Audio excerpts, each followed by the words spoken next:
video essays have become so common that you can come across one in any topic you're thinking of. Do you want STL drama? Sarah Z has a 1 hour and 45-minute video on it. She also has a 2 hour and 15-minute video on the brief history of Homestuck, and honestly calling the length of that video brief is insane to me. H-Bomb Guy's older video on Ruby and Sherlock, one's over 2 hours long and the other one's barely under 1 hour. And also almost an hour-long video on Mukbang by Shane Spear, as well as video essays on YouTuber drama. Those who are outside of space will think, why is this able to become a video essay? This Unicorn, a My Little Pony convention, was hosted. Regarded traditional Filipino tattoo artist named Wang Odd. Traveling between multiple alternate dimensions both willingly and unwillingly.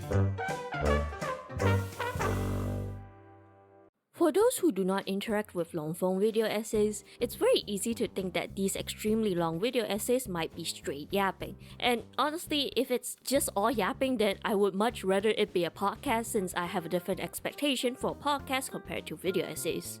Incredibly long video essays, or something akin to them, bring you down the path, where you learn everything that's publicly available about said person, their past, and what is currently happening to them at the time of upload. And yes, this does include any other content creators as well as even celebrities. As a content creator, your life is strangely very documented on the internet, especially if you have been around long enough. Even if your videos don't ever really involve yourself in it, your ideas and your style give people a glimpse into yourself. I actually want to make a video on the subject of no story is truly apolitical and objective, but still my argument comes from the fact that said content creator is human. We are the sum total of our experience, and we subconsciously, unconsciously project those experiences onto our thoughts, the words we speak, and the things we do.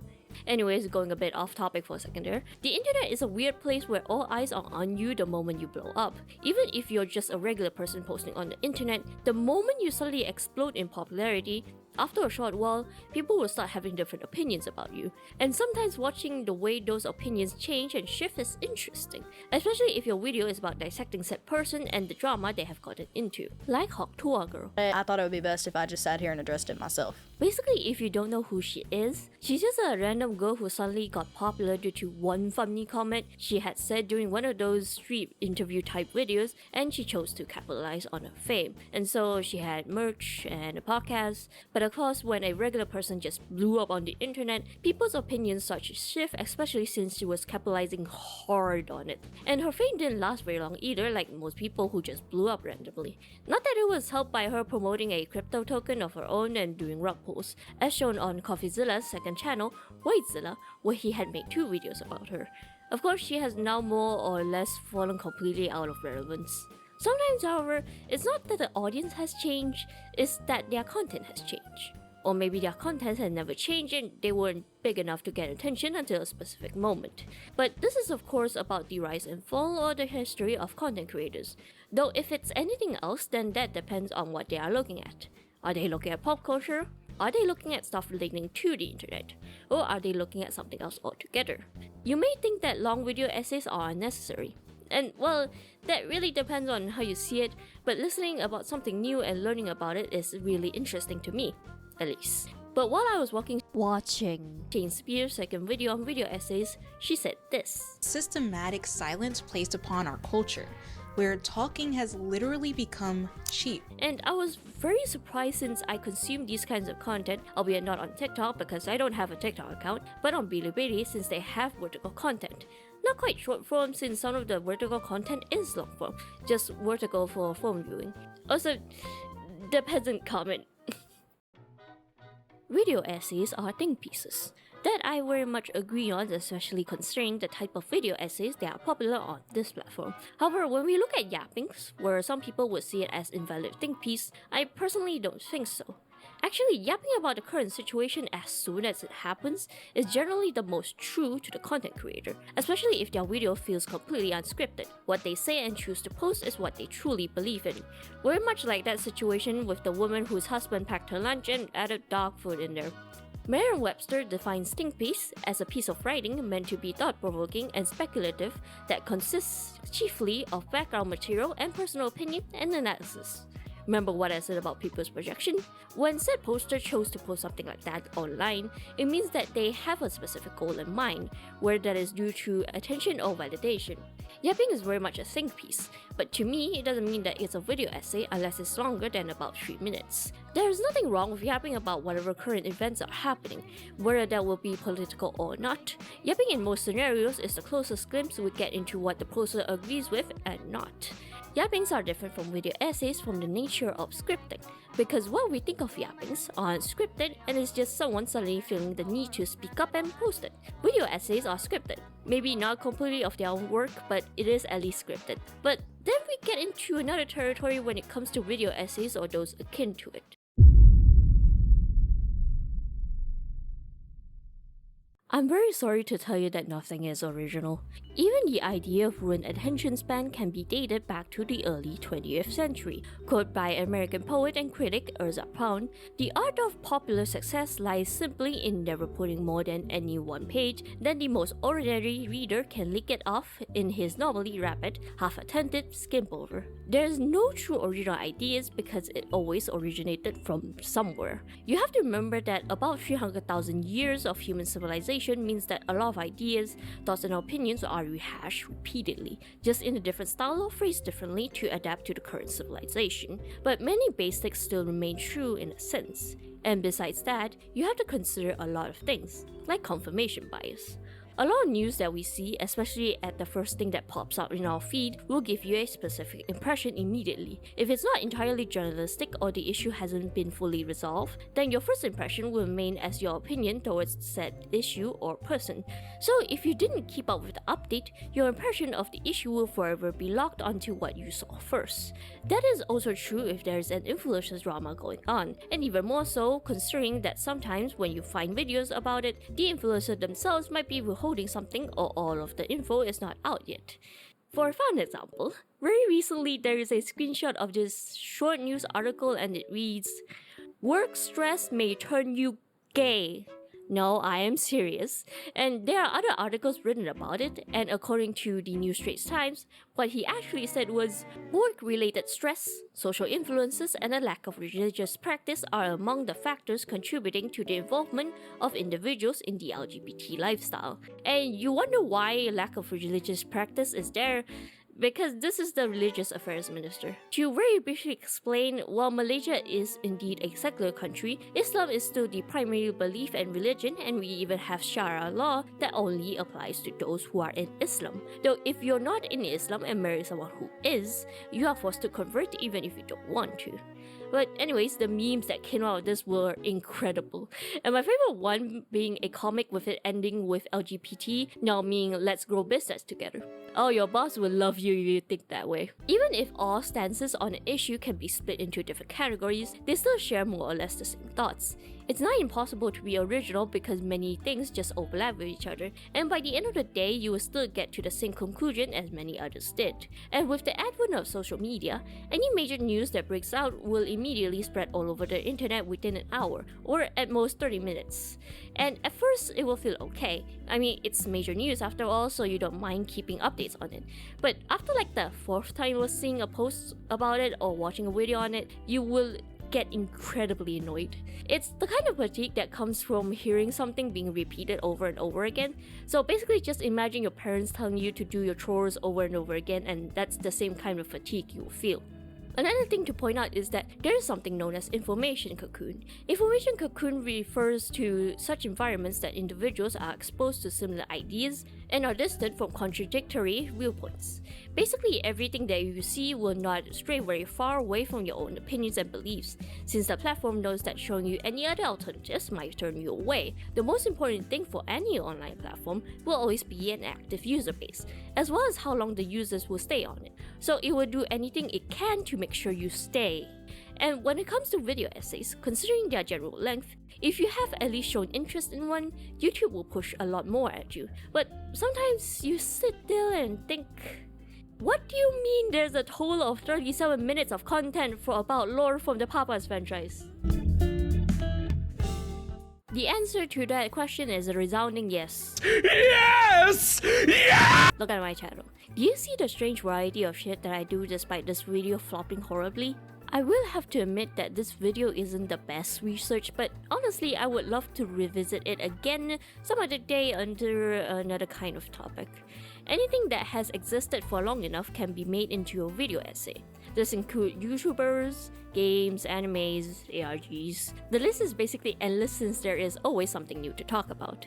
Due to the sheer amount of informational content on any given platform, as well as one person's interest being limited, there is always someone new looking in, or they simply just want to watch another video relating back on the subject again since it piqued their interest. There is a lot, and I mean a lot of content that you can make a video essay on. Games and their lore? Yeah, sure, go ahead. I mean, that's what game theory is, as well as Trupo's videos on different games lore that you don't ever expect to have game lore. Story analysis exists in almost every single medium.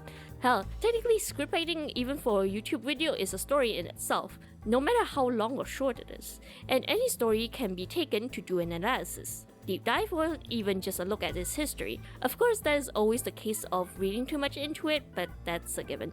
There are enough things to look at or talk about, or just decide to drag it out, that you can make a relatively long video or anything that comes to mind so long as you look into it. Though there is a potential problem with video essays.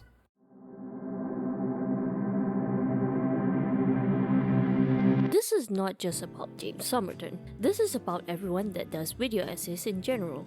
Like I mentioned about projection, since video essays are fact-based, but in most cases the content creator does sprinkle in their own thoughts and opinions on the matter, the problem does come right back to the content creator themselves. It will be fine if they keep their mouth shut and present facts, which considering these two can't even get their facts right even with plagiarism, it's hard to say that the facts are even right or real in some cases as well. But usually the wrong facts won't trigger something in your mind, especially if you know nothing about the subject. However, a content creator's thoughts and opinions would. Since I brought up James Somerton, let's just talk about him. Besides him not getting facts right, as shown by Thought in the Shadows video, he is also a misogynist. Or well, not quite, he just has strange gripes with women and shipping culture. Fetishize or even sexualize serial killers. In the last 3 years alone, we've seen multiple films about Ted Bundy, with 2 of them coming from Netflix, one of them starring Zac Efron. A whole new generation of girls fell head over heels for the infamous killer, which was a grim remake in itself of the real-life Ted Bundy trial. By this point, I would say that he sounds strangely obsessed with the subject. Even in his apology video, in just slightly over the minute, he says this. To apologize to my audience, though. You trusted me to be a good representative of the queer community, and I was not that. I tried to be. I tried to be a voice for every member of the queer community, but that was a failed endeavor before it even started. I'm a cis white gay man. No matter how much I try to be a good spokesperson, I can never really truly understand the life experiences of other, far more put upon members of the queer community. I laughed so hard. I don't know why he says it like it's a crime to be cis white gay man while apologizing for his plagiarism. I will save critiquing his apology video for when I make a topic discussing YouTuber apologies. But that's the thing that I, who maybe does video essays and maybe does commentary, is worried that I will get something wrong or I will get cancelled over my thoughts and opinions. Obviously, even bad thoughts and opinions will still find an audience as well. There's someone that's bound to agree with you on something, but usually to most people, they are problematic. Man Carrying Thing made a video about Critical Drinker and toxic masculinity, and he presented some interesting things Critical Drinker has said. Heroic model he's talking about? They're too dated, too toxic, too dangerous to put into the limelight, and so they've been replaced with more acceptable alternatives. What is this image like? The thing is, every content creator has some kind of persona, and sometimes that persona can let them get away with a lot more than you think it can. Critical Drinker's persona is as described by his channel description: expect a healthy dose of sarcasm, biting criticism, and low-functioning alcoholism. So the stuff he ended up saying in the video example that Man Carrying Thing used can easily go under the radar, since we don't have good opinions of alcoholic people in general. You can say that he was being sarcastic, but he also doesn't sound like he was being sarcastic either. And honestly, the part about Zack Snyder's Superman just confused me. About Superman, surely one of the most long-standing examples of the strong, square-jawed, patriotic male superhero. Well, not in the mind of Zack Snyder, who transformed him into a sullen, brooding, conflicted outsider who doesn't even know if he can or should help humanity in any way. And I thought that he wouldn't like James Gunn's Superman, but nope, he seems to enjoy it. James Gunn is a bit of a mess. A creative and well-meaning mess, but a mess all the same. Neither great nor terrible, but a flawed creation based on flawed ideas, and a perfect example of why just throwing a bunch of talented people together with no thought for their creative sensibilities doesn't always guarantee a great end product. Maybe because there's no exploring Clark Kent's identity as a refugee. Besides the persona, we just have a natural trust in the content creator itself. I mean, even H-Bomber Guy himself believed in Illuminati despite him already knowing that she shouldn't be trusted.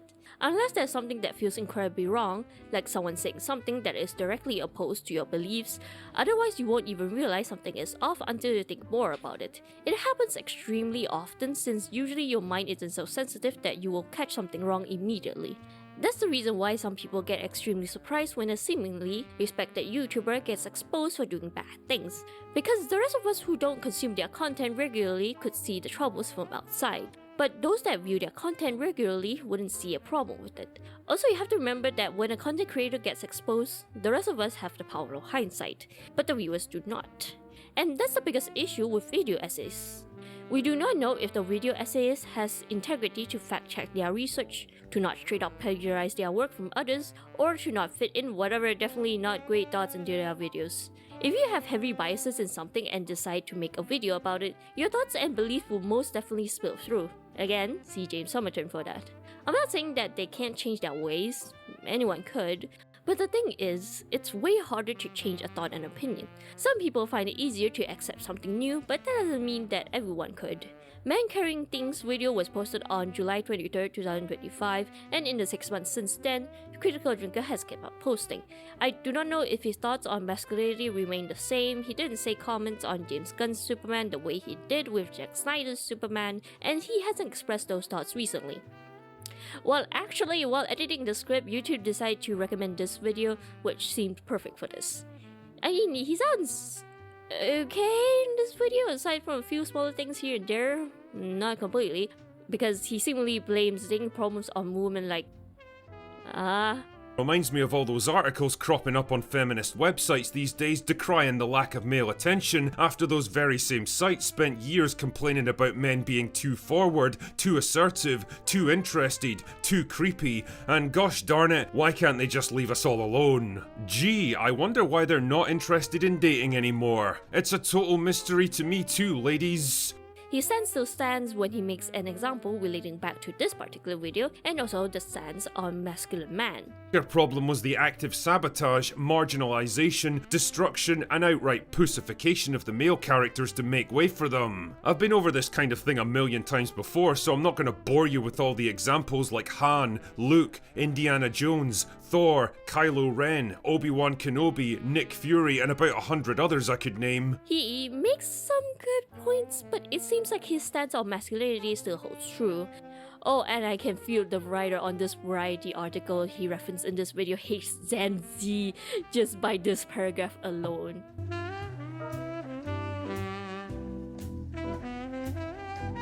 Because it's very easy to get desensitized to opinions that we shouldn't.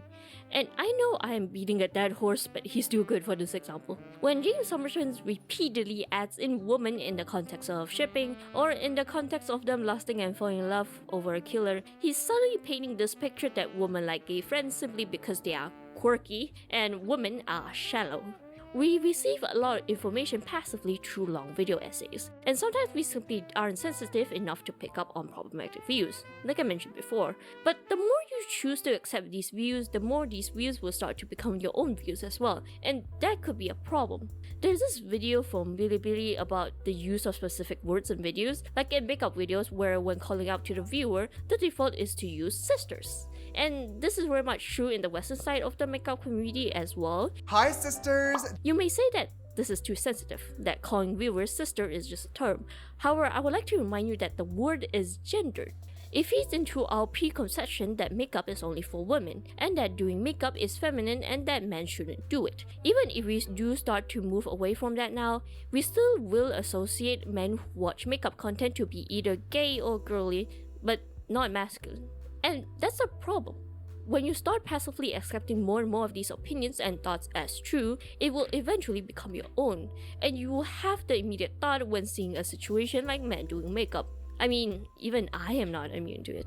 This is basically poison, but the kind of poison that you never knew you were taking, or even realized that it had already poisoned you. Everyone is now given a platform to freely speak their mind about anything, even if they eventually get into very long and stupid internet arguments where it's way too drawn out. You are bound to have an opinion on anything, and there are way too many things in life to talk about, so everything can become a think piece. In return, everything can become a video essay. Even if there are many others that have spoken about this topic before, like this particular video topic has been done by other people like David Chu and Shakespeare, like I mentioned earlier, but everyone has a different way of looking at it. They might have different speaking points, different mindsets, but honestly, even if it's the same, just a different person presenting it in their way will give the video a different feeling. Why do you think now all these isekai manhwas have all the same tropes and even storylines? People keep reading it. The slightly different presentation makes it just interesting enough to differentiate itself. We might all end up reaching the same conclusion, but the way we reach that conclusion is not all the same. Sometimes the journey is far more interesting than the ending despite you already knowing what the ending is. Or not at all. This is Amelia from the Cat is Bored channel, and I make videos about whatever I am interested in at the moment. And I will see you all in the next video. On repeat.